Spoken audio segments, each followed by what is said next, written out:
दोस्तों मैं जानता हूं कि मेरे साथ साथ आप भी बहुत ज़्यादा एक्साइटेड हैं कि आखिर नरसिम्हा किस तरीके से परफॉर्म करने वाली है अब बॉक्स ऑफिस के ऊपर, जबकि बड़ी बड़ी दो जाइंट्स मूवी एक साथ रिलीज हो रही हैं और एक दूसरे के ही कलेक्शन काटने का काम करने वाली हैं। ऐसे में क्या नरसिम्हा सस्टेन कर पाएगी, ये बड़ा सवाल सभी के जहन में है। लेकिन इन सबके बावजूद भी नरसिम्हा की जो कमाई है वो बदस्तूर जारी है। नमस्कार दोस्तों, स्वागत है आप सभी का एक और ब्लॉकबस्टर वीडियो में। और आज हम बात करने वाले हैं महावतार नरसिम्हा के box office collection, box office जादू के बारे में, जो कि इंडिया और वर्ल्ड वाइड में लिटरली तूफान मचा रहा है। ये एनिमेटेड पौराणिक कथा के ऊपर बेस्ड मूवी लिटरली इस समय हर एक पॉइंट पर रिकॉर्ड्स पे रिकॉर्ड्स तोड़ रही है। लेकिन सवाल सबके सामने यही है कि क्या ये आज इस मूवी का लास्ट डे डोमिनेंस का साबित हो सकता है?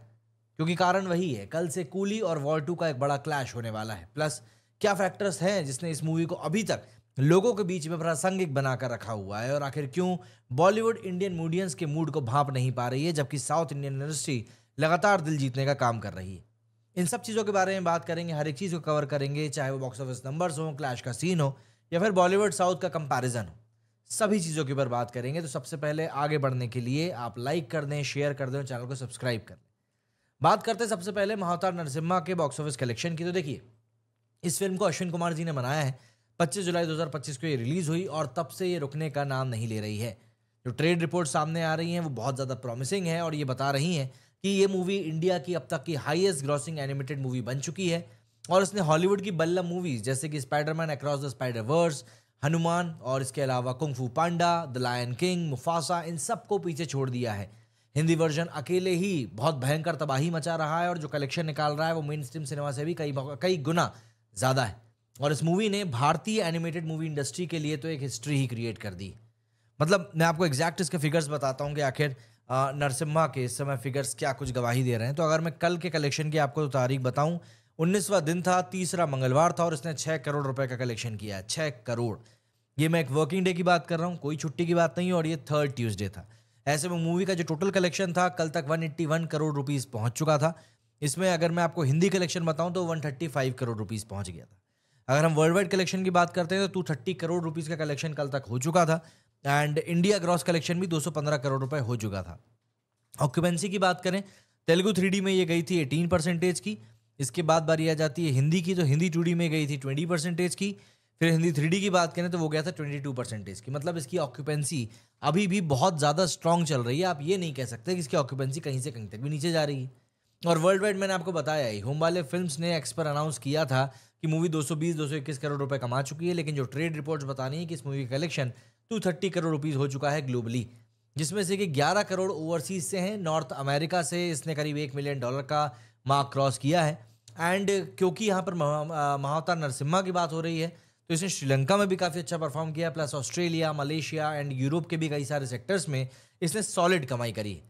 लैंग्वेज वाइज अगर बात करें तो हिंदी बेल्ट अकेले में ही ये 135 करोड़ का बिजनेस कर चुकी है। एंड ऑब्वियसली बात है, बाकी लैंग्वेजेस में भी इसने काफ़ी स्ट्रॉन्ग कलेक्शन करके निकाला है। मैं आपको उनका ही बता देता हूँ। जैसे कि अगर मैं बात करूँ तो कन्नड़ा में इसने करीब 5.3 करोड़ का बिजनेस किया है। तेलुगु में 37.35 का किया है, हिंदी में 135 करोड़ का, तमिल में 2.41 करोड़ का और मलयालम में 45 लैक्स का। मतलब अक्रॉस द लैंग्वेज इसने काफ़ी अच्छा कलेक्शन करके निकाला। और ये नंबर्स देखकर एक बात क्लियर है कि महावतार नरसिम्हा एक बॉक्स ऑफिस सुनामी बन चुकी है and you can not deny this fact. ऐसे में बड़ा सवाल ये आ जाता है कि क्या आज मतलब कि 13 अगस्त 2025 महावतार नरसिम्हा का बॉक्स ऑफिस पे डोमिनेंस दिखाने का आखिरी दिन साबित हो सकता है? क्योंकि कल से हम सभी जानते हैं कि 14 अगस्त को हमारे देश के इंडिपेंडेंस डे से ठीक एक दिन पहले वीकेंड पे कूली और वॉर 2 दोनों ही रिलीज होने वाली है। और इन दोनों का बॉक्स ऑफिस के पर एक मेगा क्लैश शुरू हो जाएगा। कूली जिसमें कि रजनीकांत साहब दिखाई देंगे और वॉर 2 जिसमें कि ऋतिक रोशन और जूनियर एनटीआर दोनों ही दिखाई देंगे। दोनों ही मूवीज जो हैं बहुत बड़े बजट की मूवी हैं, काफ़ी फ्लैशी मूवी हैं, हाई ऑक्टेन एक्शन से भरी हुई मूवी हैं। एंड स्क्रीन्स को लेकर इन दोनों के ही बीच में बंदरबाट चल रहा है। तो कैसे महावतार नरसिम्हा और सैयारा को स्क्रीन्स मिलेंगे, ये एक सोचने वाली बात होगी। कूली अपनी एडवांस बुकिंग में ऑलरेडी का अच्छा खासा फिगर निकाल चुकी है, क्लोज टू 30 करोड़ रुपीस। और वहीं वॉर 2 की बात करें तो उसने भी मतलब 15 करोड़ के आसपास का कलेक्शन तो उसने भी अभी तक निकाल लिया है। महावतार नरसिम्हा ने जहां पर अपना कलेक्शन निकाला था उन्हीं थिएटर्स में अब कहीं ना कहीं वॉर 2 और कूली का राज चलने वाला है। और कल से स्क्रीन्स और ऑडियंस का अटेंशन भी डिवाइड हो जाएगा। ट्रेड एनालिस्ट का साफ तौर पर बोलना है कि इसका स्ट्रॉन्ग वर्ड ऑफ माउथ और पौराणिक कथा वाला जो अपील है, इसको थर्ड वीक में भी स्टडी रखेगा और वो हमने देख भी लिया है। और स्पेशली अगर मैं बात करूँ टायर 2 सिटीज़ में, वहाँ पर इसने बहुत अच्छा परफॉर्म किया है। बट कूली का साउथ डोमिनेंस और वॉर 2 का हिंदी बेल्ट बस महाअवतार नरसिम्हा को कहीं ना कहीं एक सॉलिड कंपटीशन ज़रूर देगा। तो ऐसे में सवाल यही उठता है कि क्या ये इंडिया में 200 करोड़ के आंकड़े को पार कर पाएगी? ये एक बड़ा सवाल है। इसके अलावा वर्ल्ड वाइड क्या ये 250 करोड़ के आंकड़े को पार कर पाएगी? एंड ये सब कुछ डिपेंड करने वाला है सिर्फ और सिर्फ ऑडियंस के पावर के ऊपर कि भाई ऑडियंस इस मूवी को अभी भी कितना तवज्जो देते हैं। तो ऐसे में फिर बात आ जाती है कि आखिर क्या वजह है कि महाअवतार नरसिम्हा इतना स्टैंड आउट कर पाई है और मैसिव हिट बन पाई है। देखिए, सबसे पहला फैक्टर तो वही पौराणिक कथा वाला फैक्टर है और स्टोरी टेलिंग, क्योंकि स्टोरी टेलिंग यहाँ पर काफ़ी ज़्यादा शानदार थी। ये फिल्म लॉर्ड विष्णु के नरसिम्हा अवतार की कहानी थी, जिसमें कि हिरण्यकश्यपु और प्रहलाद के एपिक बैटल को यहाँ पर दिखाया गया था। इंडियन ऑडियंस को हमेशा से ही अपने कल्चर और पौराणिक कथाओं को दिल से कनेक्ट करने की एक आदत है, और यही कारण है कि इस फिल्म ने इसको परफेक्टली कैप्चर भी किया। एक कारण आ जाता है हाई क्वालिटी एनिमेशन। देखिए, इंडिया में अभी तक इस लेवल का एनिमेशन लोगों ने बहुत कम ही देखा है। हुमाले फिल्म्स और क्लीन प्रोडक्शंस ने वर्ल्ड क्लास विजुअल्स डिलीवर किए।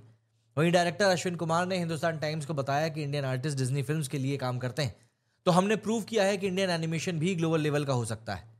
एक पॉइंट और आ जाता है इसका, लो बजट लेकिन हाई रिटर्न ऑन इन्वेस्टमेंट। देखिए, मूवी का बजट सिर्फ 15 करोड़ था और इसका जो रिटर्न ऑन इन्वेस्टमेंट है वो करीब करीब 1000% के आसपास पहुंचने वाला है। और एक स्लीपर हिट इसको कहना एक परफेक्ट एग्जाम्पल रहेगा। एक और आ जाता है मल्टीपल लैंग्वेजेस में इसको रिलीज करना, जैसे हिंदी, कन्नड़, तेलुगु, तमिल और मलयालम। इस मूवी को इन सब लैंग्वेजेस में रिलीज करने के कारण ये कहीं ना कहीं हिंदी पट्टी तक पहुंची, और हिंदी में इसने 130 करोड़ का कलेक्शन निकाला, जो कि सभी लैंग्वेजेस में सबसे ज़्यादा है। अब लैंग्वेज पे वार करने वाले लोग जो हैं वो इस समय कुछ ज़्यादा बोलेंगे नहीं, क्योंकि उनको पता है यहाँ पर फायदा दिख रहा है। हिंदी बेल्ट क्योंकि एक स्टैंड आउट बनकर निकला है यहाँ पर। और सबसे लास्ट बात है वर्ड ऑफ माउथ। एक्स पे लोग बोल रहे हैं कि history made by Hombale films, highest grossing animated title in India. और ये क्रेज जो है, यही क्रेज कहीं ना कहीं इसको अनस्टॉपेबल बना रहा है। अब ऐसे में सवाल आ जाता है कि क्यों आखिर बॉलीवुड ऑडियंस का मूड नहीं समझ पाता है, जबकि साउथ इंडस्ट्री हमेशा दर्शकों का दिल जीत लेता है। महाअवतार नरसिम्हा एक कन्नड़ ओरिजिनल फिल्म है, प्रेजेंटेड बाय होम्बाले फिल्म्स, जो कि केजीएफ और सलार जैसे पैन इंडिया हिट्स दे चुके हैं। कांतारा को तो हम वैसे भी इग्नोर नहीं कर सकते।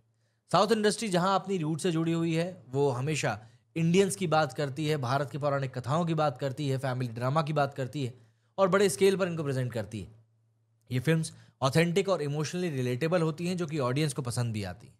लेकिन बॉलीवुड के साथ इशू है, ये लोग अक्सर सेफ जुआ खेलने पे यकीन करते हैं। रीमेक्स बनाएंगे, रोमांटिक कॉमेडीज बनाएंगे, बड़े स्टार्स को ही कैप्चर करेंगे, लेकिन ऑडियंस को ये लोग आजकल इग्नोर कर देते हैं। बट आज की जो ऑडियंस है वो रियल रूटेड कहानियां देखना चाहती है, जैसे कि हमने महाअवतार नरसिम्हा के अलावा कांतारा में देखा। और इन सभी का कनेक्शन साफ तौर पर दिखाई पड़ता है पब्लिक के फुटफॉल के साथ में। साउथ इंडियन इंडस्ट्री के बारे में ये कहना गलत नहीं होगा कि वो रिस्क लेने से डरते नहीं हैं, और हर एक जॉनर में घुसने से पहले पूरी रिसर्च करते हैं। जबकि बॉलीवुड एक फॉर्मूले के ऊपर टिका हुआ है और बस उसी फॉर्मूले की स्टोरी टेलिंग से वो आगे बढ़ना नहीं चाहता, और उनकी उसी स्टोरी टेलिंग में ना तो ऑथेंटिसिटी बाहर आ पाती है और कल्चरल डेप्थ जो है वो गायब रहती है। तो ऑब्वियस सी बात है वो नरसिम्हा जैसा जादू क्रिएट नहीं कर पाते। दोस्तों, महाअवतार नरसिम्हा ने जो इस समय बॉक्स ऑफिस के ऊपर अचीव किया है वो अपने आप में एक बहुत बड़ा कारनामा है। आप उसको ऐसे ही इग्नोर नहीं कर सकते, ना ही आप उसको झुठला सकते हैं। आने वाले समय में ये मूवी एक बहुत बड़े बेंचमार्क के तौर पर याद करी जाएगी, जिसने भारतीय एनिमेटेड इंडस्ट्री को एक नया आयाम दिया, एक नया रास्ता दिखाया और बताया कि किस तरीके से अभी भी भारतीय एनिमेटेड इंडस्ट्री खत्म नहीं हुई है, बल्कि उसको रिवाइव करने का समय आ चुका है। देखिए, एनिमेशन में बहुत ज़्यादा स्कोप है, लेकिन उसको सही तरीके से यूज़ करना, प्रोजेक्ट करना, ये बहुत ज़्यादा ज़रूरी है। एंड आने वाले समय में हम लोग इसी चीज़ के ऊपर और भी ज़्यादा काम होते हुए देखेंगे। तो आप मुझे बताइएगा कि आप क्या सोचते हैं इसको लेकर, और आपको क्या लगता है कि क्या नरसिम्हा वाकई में एक बहुत बड़ा बेंचमार्क साबित होगा आने वाले समय में इंडियन एनिमेटेड मूवी इंडस्ट्री के लिए। कमेंट सेक्शन आपके ओपिनियंस के लिए ही खुला हुआ है, कमेंट करके ज़रूर बताइएगा। मेरे इस वीडियो में फिलहाल इतना ही। जय हिंद, जय भारत।